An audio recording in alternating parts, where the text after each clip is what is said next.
good, everybody? Welcome back to the BlitzCity Podcast. I'm your host, Kobe Orr. Now, ladies and gentlemen, you read the title, so you know what this video is. We do this every year, starting last year, so this is the second year that we're doing it. This is my top 10 impact freshmen of HBCU football. Now, keep in mind, some of these guys on this list, maybe even all of them, who knows, but some of these guys for sure probably won't see the field their freshman year. It's just not that common, especially in today's college football world with the transfer portal. But I put these guys on this list because these are guys who at some point are going to be stars in HBCU football. That's what I believe. They are going to be the top guys in HBCU football whenever they step on the field. Keep in mind, this is not a ranking system. These are just the top guys on my list. This is not a ranking system, okay? One is not above the other. So, the very first guy we're going to start off with is Robert Lockhart III, aka SRT. Robert Lockhart III is a four-star wide receiver who is now with the FAMU Rattlers after decommitting from Jackson State. So that's an interesting storyline there, right? I haven't had the luxury of having him on my channel for an interview. Now, Robert Lockhart III comes from Fairborn, Georgia.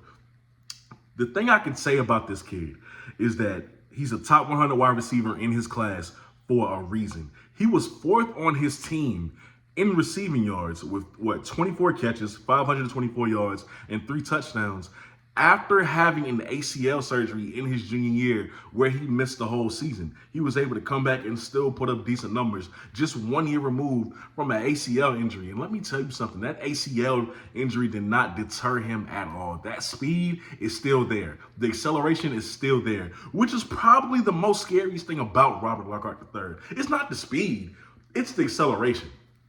That is what makes him so hard to catch. That is why you can have an angle on him, but you can't tackle him. That's why he can take the top off of your defense still. This is why he can come in and contribute the way that he can. I honestly think that he is such a great fit for FAMU anyway. I think he probably is a better fit for the FAMU system. You know, guys like Xavier Smith and Jamari Shareed coming from there. That speed will translate well to that rack boy culture and what FAMU likes to do.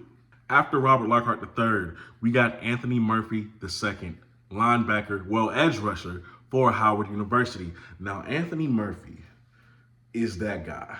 Number one, he's already 6'3", 220 pounds coming out of high school. So let's start there. 3-star prospect. And when you talk about accolades coming out of high school, this kid was first team All-Ohio. He was first team All-District. He was first team All-League.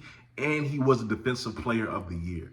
This guy, Anthony Murphy, is an absolute steal for Howard, and he is part of the reason why I think Howard probably would end up winning the MEAC this upcoming season, which is a little bit of a hot take, but it's just my belief. I think he is going to come in as a freshman, and he might not start. He may get rotated in, but I don't think this is a kid that you redshirt. Honestly, I think he has the talent to play right away, because when I look at him play, right, number one, the closing speed, tremendous. Plenty of times in that huddle film, you've seen him chase down ball carriers. On top of that, and quickly too, very quickly. The closing speed is crazy. So after that, he's a short tackler. Kid's a short tackler. He doesn't miss much tackles. He doesn't arm tackle. It's very pretty, nice form. He's been coached well in that aspect. The head is always facing the right side. I mean, no, this kid is a pretty good tackler, which in this day and age of football, you can't underestimate it, because like it or not, being a short tackler is not a common thing amongst defenders in this day and age. And one thing that's not really, I don't know if it's an attribute, but I noticed that anytime there's a pull, it's a pull play, and he's crashing in, he always attacks the right side, the right shoulder. He always seems to attack the right shoulder of that pulling guard or tackler, whoever it is, and just disrupts the play. He's very well coached. After Anthony Murphy, we got Markel Quick, North Carolina Central. Markel Quick probably won't see the field in his freshman year. Probably not. But I will tell you right now, North Carolina Central got the steal of the year with this man. We will hear Markel Quick's name for years to come in the MEAC, because this man here, oh, I love this game. So let's talk about him. He's a wide receiver from Cornelius, North Carolina. Now, at 5'11", 170 pounds, Mr. Markel Quick runs a 4.42. Good speed. That's good speed off the bat. Now, he has hops on top of that. The man's bunnies is insane. Oh, the man's bunnies is insane. If you go on his Twitter, you'll see the videos of him dunking in the gym. I mean, the boy can jump. He can jump out the gym. But 943 yards in his final season of high school football with 10 touchdowns to go along with that. He also had 2 touchdowns on special teams. All right, 1 punt, 1 kickoff. And I'm going to tell you right now, he's going to contribute the same way at North Carolina Central. He'll probably see the field. I don't know North Carolina Central situation like that, but he, a freshman, he'd probably see the field at special teams in the beginning, and then he'd work, he'd eventually work his way into the offense. But this is a nice toy. The most special thing about Markel Quick is the fact that this man could get yak yardage like nobody's business. The yak yardage, when you watch his huddle tape, the yak is what you are impressed with. He'll catch it, he'll make somebody miss, and he's going to get every possible inch after that. That's what I love about him. He's a playmaker in every sense of the word. Markel Quick, absolute steal. And from what I remember, this kid could have been with James Madison at the FBS level, but he chose to go to North Carolina Central, and I absolutely love that in itself. Like I said, just an overall steal. It might be the biggest steal of this HBCU draft class. Love it. Next up, we got Isaiah Kendall of Jackson State, wide receiver. Now, many teams have many freshmen on their team who could have been on this list, but I'm only choosing one a school. So that's that, right? So if you're a Jackson State fan, don't say, well, what about Isaiah Spencer or anybody else? I'm only choosing one. Isaiah Kendall is 6'3", 175 pounds, and he is a wide receiver coming from Newport, Arkansas. Isaiah Kendall, 4-star wide receiver. When I watch him play, and I want y'all to listen to me good when I say this. When I watch Isaiah Kendall play, he is a spitting image, in my opinion, of Laquan Treadwell at Ole Miss. Not NFL Laquan Treadwell, Ole Miss Laquan Treadwell. That is who this kid reminds me of. Listen, their game is so similar. It's like it's really like I'm watching Laquan Treadwell when I see Isaiah. Man, if he gets over 200 pounds, because right now he's 175, when Isaiah gets over 200 pounds and he gets more muscle, he will be the most unstoppable receiver in the SWAC. Write this down, save it. I don't care what y'all say. When he gets over that 200-pound mark, when he gets that muscle on him, he's going to be the top receiver in the SWAC when it's his time. After that, we're going to take it to Orangeburg, South Carolina for my dogs. All right, Jalen Linder, 6'4", 185 pounds. Jalen Linder is a wide receiver for South Carolina State. There's a lot of wide receivers on this list. Yes, I know. Let me say this about Jalen Linder. I hadn't chose him specifically, but he's from where I'm from. And this is no bias intended because I didn't know about him until the recruiting commit list dropped for South Carolina State, and I had to look over it and give my breakdown of the class. Jalen Linder at 6'4", 185 pounds could be the next big playmaker for South Carolina State since Shaq Davis. The kid has a lot of hunger. His work ethic is insane. He's coming in with a mindset. You see it on social media every day. He's coming in with a mindset of dogging everybody when he gets there. He wants to be that guy. He seriously wants to be that guy as a freshman for South Carolina State. You look at his tape, right? He loves to block. He loves to block. There are so many plays on his huddle film where he's not getting the ball, but you can see him downfield getting pancakes on DBs, on safeties. He's getting pancakes on his film. What receiver would even care to put that on their film? He does. When talking about his playmaking ability, he's already big enough to fend off DBs when going up with the football, and that's only going to be harder to stop as he puts more weight on at the college level. But I don't know how to say this, so I'm just going to say it. And if you understand what I'm saying, then you get it. If you get it, you get it. If you don't, you don't. The way Alvin Kamara for the Saints plays football is kind of how he plays. He looks so nonchalant. The game looks so easy to him that he looks like he's not even running hard. He's not even, he just looks so nonchalant while playing football. And it looks like the game just comes that easily to him, that he doesn't have to overexhaust himself when he's playing. It's like the game is in slow motion for him. when he's playing football. After Jalen Linder, we have Donald Smith III. Donald Smith III of Morgan State. Now, he comes from Baltimore at Dunbar High School, the same school as Tavon Austin. But Donald Smith, 6'2", 190 pounds. I automatically think Jabril Peppers when I look at him. I automatically think Jabril Peppers because he's a DB, but he's a hybrid DB. Like, if you want to put this man a hybrid linebacker, do that. If you want to put him at safety, do that. If you want to put him at corner, he's definitely more than good enough to play the cornerback position. Team automatically reminded me of Jabril Peppers. So I'm looking at him and I'm like, oh, Morgan State got something. They really got something cooking up there. Morgan State could also win the MEAC this year too. It's just North Carolina Central, Morgan State, Howard.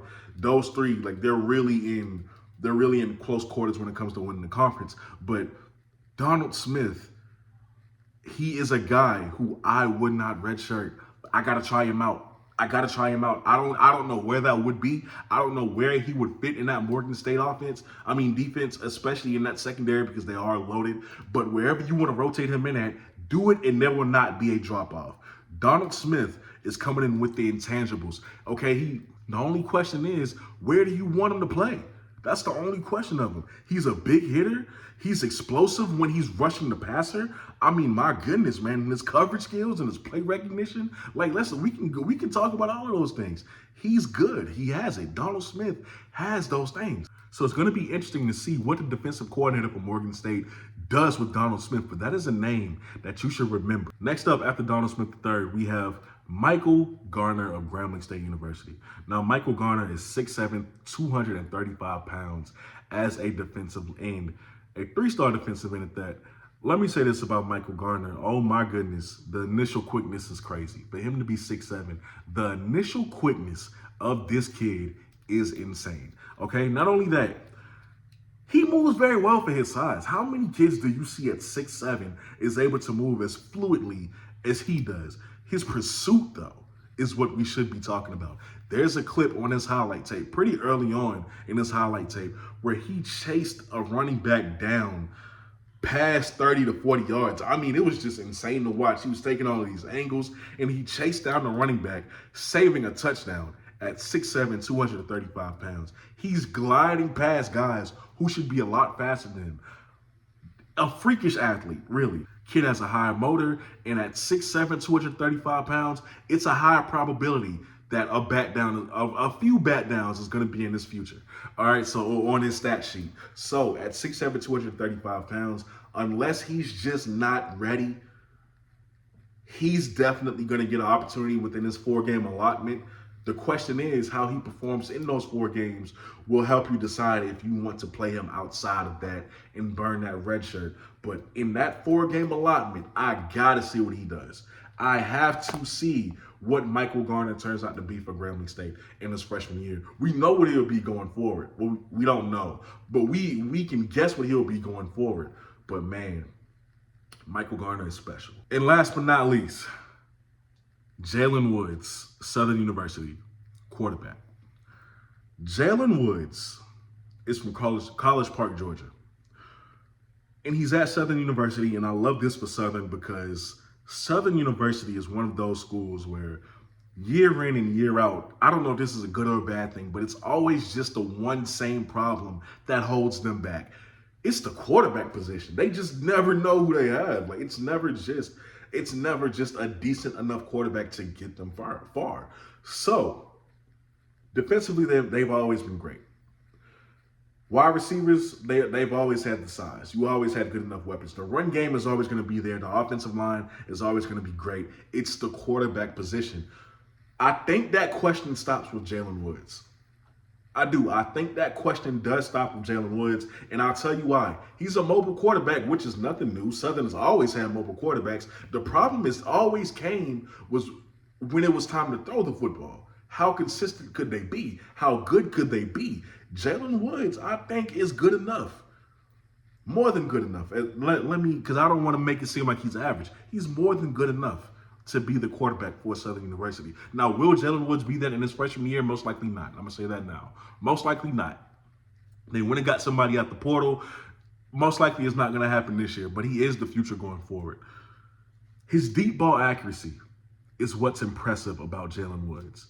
The deep ball accuracy. He's not looking to run when he drops back. He uses his legs to buy time, to extend plays, to give the receiver long enough to get open and make the throw. That's what he does. He can take off and run, make no mistake about it, but he doesn't need to do that. And he knows that because his deep ball arm, his deep ball accuracy is good enough. Jalen Woods, if Southern continues to be what they've always been, which is great defensively, great in the run, and only missing a quarterback, Jalen Woods could take Southern over the edge. He really could take Southern to the next level. So that's a guy you want to watch out for in the near future. But these are my list of top impact freshmen of the 2023 HBCU football season. Like I said, there are schools with more than one. Yes, okay, but I wasn't gonna list 3 to 4 guys a school for each school because that just would have been crazy and too long for a video. That being said, you are watching the BlitzCity Podcast.